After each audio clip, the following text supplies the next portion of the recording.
In our last session, when we looked at Aristotle's notion of substance, I talked about his distinction between form and matter, the distinction that corresponds to the difference between being and becoming, between actuality and potentiality.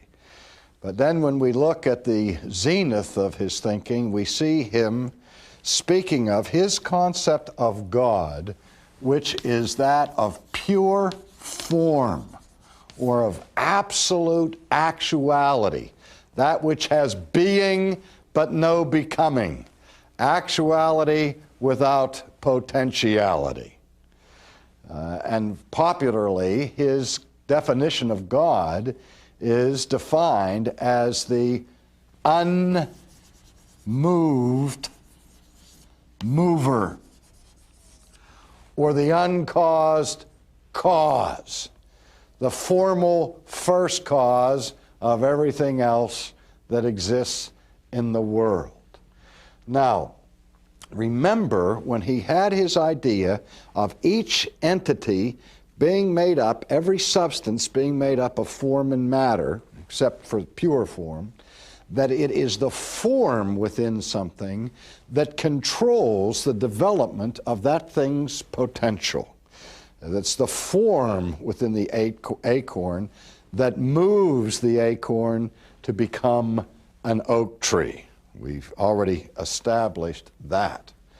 And so we now are left with the question, well, if you have all these individual entities running about with their independent forms and matters, how does it all fit together? And we're right back to the question that Thales was asking originally of the one and the many, of unity and diversity.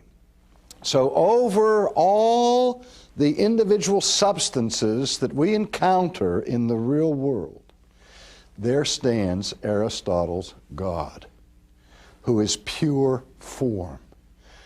He has eternal being. And he also must have the power to organize and generate and move everything else that moves. Remember, the ancient Greeks were looking for the answer to being and to the answer of motion. And so he said that the ultimate source of all motion is pure form. This absolute form directs the individual forms that are moving in this world. Now, how does he do it?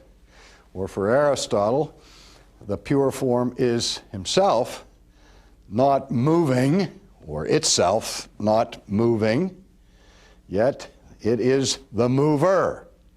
How does it move? Other things, well, it moves everything, all the other forms, by attraction. And the analogy is the moth and the flame. The flame stays in the same place, but it moves the moth by attracting the moth. It's almost like a primitive sense of magnetism or of gravity, if you will. Now again, Aristotle's God is not a personal God like Judeo-Christianity has. He is this, or it is this ultimate pure being of force and power from which everything else comes. And of course, this being is eternal and exists by necessity. As I said, ideas have consequences. The greatness of Augustine, who was considered the greatest theologian of the first millennium of Christianity, was that he was able to create a kind of synthesis between biblical Christianity and Platonic philosophy. Likewise, and this is a bit of an oversimplification in my opinion, but nevertheless it's the standard rap, that the greatness of Aquinas, Thomas Aquinas, was his ability to create a synthesis between Christianity and Aristotelian philosophy. Now, as I said, that's oversimplified because there were many elements of Aristotle's philosophy, particularly with respect to his understanding of the relationship between God and the world, that Aquinas comprehensively rejected. But we'll wait until we get to Aquinas before we see that. But for now, we have the rudimentary concepts of an eternal, self-existing being that must be for anything else to exist. A necessary being, as it were. But there is no concept of conscious, personal, divine providence or of a voluntary creation in Aristotle's view of God. His view of God, Will Durant referred to Aristotle's God as being somewhat similar to the King of England. He reigns, but he doesn't rule. He's more or less a figurehead there that's a philosophical necessity to explain the things that are. Now, since we've seen already the significant difference between Aristotle and Plato with respect to their metaphysics, their doctrines of being and becoming, that also falls over into the realm of epistemology, where Aristotle also differed sharply from his mentor with respect to the idea of how we know what we know. Remember, Plato had his theory of recollection, where the ideas are embedded in the souls of all people, and it's just a matter of getting that knowledge out that's already there, so that knowledge is, if you remember the technical term, a priori. For Aristotle, knowledge is a posteriori. That is, it comes from experience. It comes initially through sense perception. A sense perception is an impression that we have through one of the five senses, an experience of seeing or hearing or tasting or touching or smelling. Those are the senses, and we perceive things through those five senses. And from sense perception comes an image in the brain or in the mind. You see something and you have an image of what you see in the mind. And then out of these images come ideas. So that knowledge or ideas are dependent not upon recalling information you're born with, but from learning things through this process of using the senses with the mind working with the senses. Now, the mind does have a priori abilities. No knowledge, but abilities. The mind is that organ in the body or in the human person that has the ability to work with the raw data of sensation that we have, to synthesize these impressions, to abstract them, to combine them, put them together, and form intelligible ideas. Now, at this point, I'm going to give you another distinction. And that is this distinction that we make in philosophy between realism and nominalism. Now, if you recall, when we looked at Plato, I confused everybody when I said Plato is at the same time a realist and an idealist, using those terms in this way, that for Plato, the ideas that we have, the ideas of humanness, chairness, and so on, that those ideas are real entities, and hence he is called a realist. For Aristotle, ideas are not real in the sense of having being within them. And so the old debate that goes on through the Middle Ages and even today that is called the argument over realism and nominalism goes back to this dispute between Plato and his disciple Aristotle. And it goes back to two words, not in Greek but in Latin, where we have the word race in Latin, and every attorney or judge knows what that means. A race, in legal terms, is the thing that's the matter. A race is simply the word for thing. And the word nomina in Latin means name. We say that some people are nominal Christians. We mean by that they are Christians in name only. We talk about denominations or nominating. You name somebody for a particular office in an election. That's a nomination, putting their name up for election. And so the word nomina means name. Nominalism means simply that universals, which in this case are generic ideas, treeness, elephantness, humanness, all these ideas that we have, that we universalize, for Aristotle, are not things, but they're names. I had a chair up here when I talked about Plato, and I said, how do you recognize that this chair is a chair? And how can we call so many different entities by the same name, chair? Well, for Plato, Plato says, well, in the eternal world, there's this pure chairness, this pure idea of chairness. And when we see a close approximation of it, an imperfect copy of it in the material world, we say, aha, I'm getting a recollection of that idea of chairness. And so I identify this object as a chair. Aristotle says, no. He says, that's not how it works. He said, we start to learn and we perceive an object in our mummy. We say, what's that? And you say, well, that's a chair. And then you see another object and your mother tells you, well, that's a chair too, even though it differs significantly from the first chair.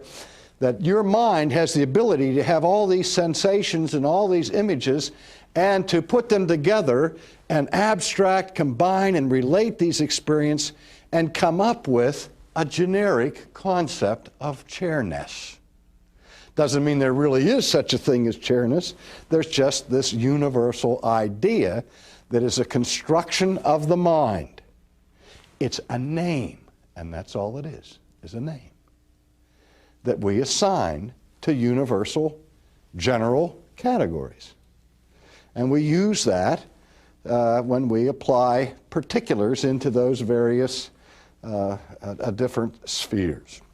And so we would say that Aristotle was not a realist in the sense of believing that universal ideas had independent reality, but he was a nominalist so far as he believed that universal concepts are merely mental names that we have conceived by the mind.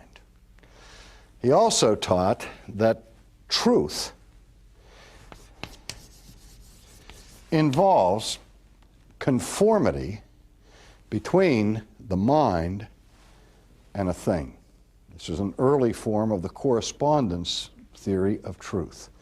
What he meant by that is when your mental idea corresponds to the external object that you are seeking to know, or conforms to it, when your idea of chair, of the particular chair that you see, corresponds to the reality of that chair, you have truth. When your idea does not conform to that actual object, you have error, or you have falsehood. And so part of the whole process of learning is to constantly seek more precision and exactitude in conforming our ideas or concepts of things to actual entities that exist out there. Now, in all of this, Aristotle thought that at the beginning of knowledge, there have to be certain rules that we follow for science to take place. And he distinguished among all these different disciplines of investigative inquiry. As I said, physics, biology, astronomy, ethics, jurisprudence, and aesthetics, and all the rest. He said, but there are certain principles of knowing that have to be applied to all fields of inquiry for science to be possible. And so he talked about the role of logic in the knowing process. Now, it's important that Aristotle did not consider the study of logic a separate, independent science from all of the other sciences that he was engaged in. But rather, he called logic the organon of all science. Now, the word organon simply means instrument. Just like musicians have instruments that they need to use to play music, and the sculptor has an instrument, namely the chisel or the hammer, that he needs to have to make his statue, so the instrument that we need in order to construct real knowledge is logic. And he sees logic as a necessary instrument for all intelligible discourse. I'm going to explain that in a second. But first, it's important, particularly in light of the age in which we live, which is one of the most anti-rational periods in the history of Western thought, where people are not only accepting contradictions and irrationality, they're glorying in it. And we've seen the break-up of rational, coherent thought. Remember Francis Schaeffer's little book, Escape from Reason. Existentialism has launched a massive assault against the rational, and so on. And we've seen in our own day the theater of the absurd and John Cage's arbitrary forms of music and so on. Aristotle did not invent logic. Let me say it again. Aristotle did not invent logic any more than Christopher Columbus invented America.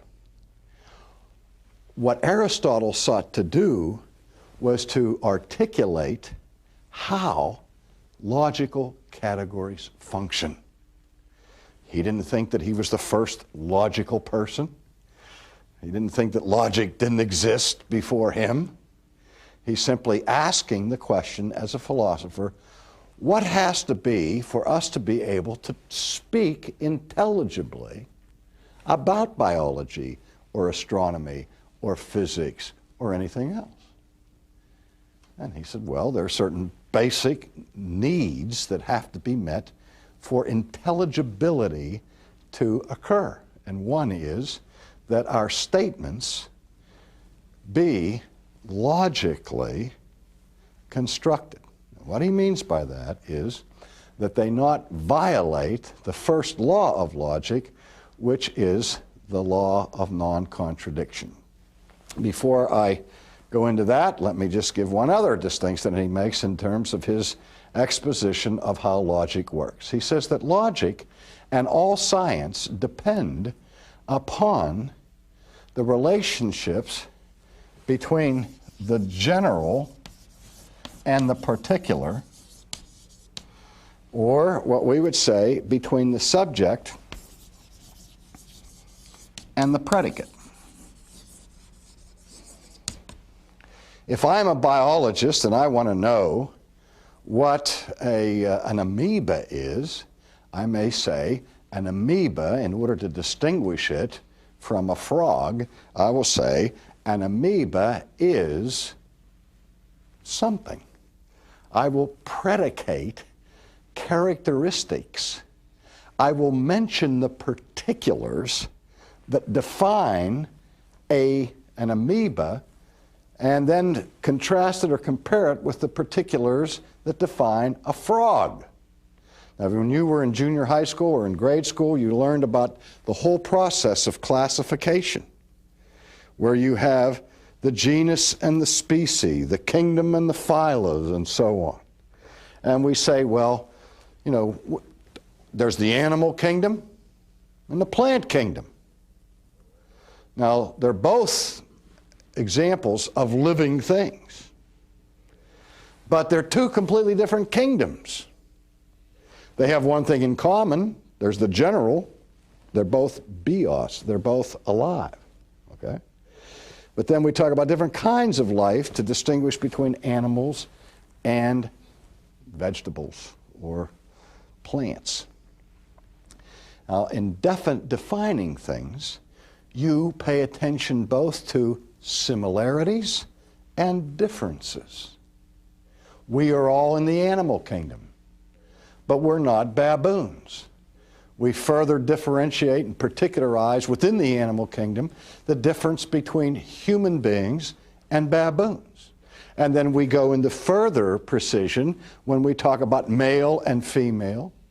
And we further particularize by making additional predications about individuals, where this man has a name, he has an age, he has a certain height and weight, and so on, where we get more and more and more precise. But that's what's necessary for knowledge to take place and for language to work. You need both the general and the particular. You need the subject and the predicate, and they cannot be brought in irreconcilable opposition to each other.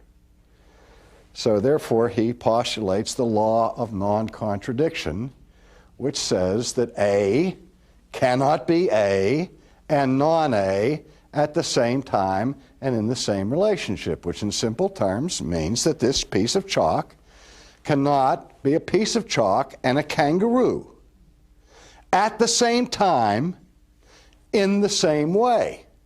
Now, I can be a father and a son and a brother all at the same time. We may predicate three distinct things about me at the same time, but not in the same relationship.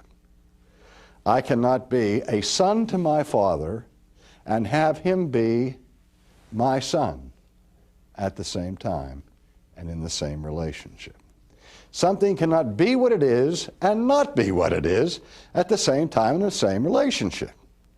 Now, there can be nothing simpler or more foundational to human intelligibility than that. And yet in our day, we've seen wholesale and widespread rejection of the most foundational principle that Aristotle defined for science. And it's not only fatal to theology, it's fatal to science because it removes the necessary instrument for understanding. Now, there are many other contributions that Aristotle has given to the history of philosophy. Again, as I said, some have said that the whole history of theoretical thought is only a footnote to Plato and Aristotle. But since this is an overview, we're going to have to leave those other matters for your further research.